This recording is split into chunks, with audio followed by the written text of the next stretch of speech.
என்னடா மச்சான் கண்டுக்காம போறா? என்னடா கண்டுக்க சொல்றான்? என்ன கண்டுக்க சொல்றேன்? என்னடா இப்படி பேசுறா? அப்ப எப்படி பேசுறியா? நீங்க எனக்கு எவ்வளவு பெரிய துரோகம் பண்றீங்க, அப்ப எப்படி பேசுறியா? நாங்க என்னடா பண்ணோம்? நீங்க என்னடா பண்ணல? வாழ்நாள்ல எந்த ஃப்ரெண்ட்ஷிப்புக்கு நடக்கூடாது துரோகம் எனக்கு பண்றீங்களா? அப்படி என்னடா நடந்தது தெரியுமா? என்னை விட்டு எப்படா நீங்க டீ குடிக்க போவீங்க? என் ஃப்ரெண்ட்ஸ் அங்கேருந்து கால் பண்றான், என் கிளாஸ்மேட் அங்கேருந்து போன் அடிச்சு சொல்றான், உன் ஃப்ரெண்ட் எல்லாம் உன்னை விட்டு வந்து டீ குடிக்கிறான்னு. எனக்கு எவ்வளவு வலிக்கும், எவ்வளவு மன கஷ்டமா இருக்கு தெரியுமா?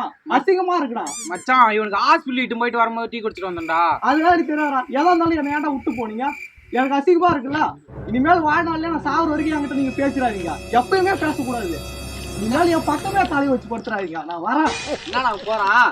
எப்பா நம்ம காதலுக்கு இதோதான் பிரச்சனையா இருந்தது, எப்படியா இதோட கைட்டி விட்டாச்சு. இனிமேல் எந்த பிரச்சனையும் இல்லாத நம்ம மட்டும் ஜாலியா வீட்டுல போன் பேசிட்டு உட்காந்துருக்கலாம். எந்த நாயும் அப்புறம் போன் அடிக்காது, அது மாதிரி வீட்லயும் திட்ட மாட்டாங்க. ஜாலிதான், ஜாலியா போய் இப்போ லவ் பண்ணிட்டு உட்காந்துருக்கோம். என்னடா இப்படி பேசிட்டு போறான்? அந்த நாய்க்கு இப்ப புதுசா கால் என்ற நோய் வந்திருக்கா, அதனால நம்ம டிஸ்டர்ப் பண்ண வந்துட்டு டீ குடிக்கிட்டும் போல அது இட்டும் போல நீ சாக்கு சொல்லிட்டு போதே. ஒரு நாள் இல்லைன்னா ஒரு நாள் நம்ம கிட்ட வந்து நின்றுதான் ஆகணும். அப்ப பாத்துக்கலாம்.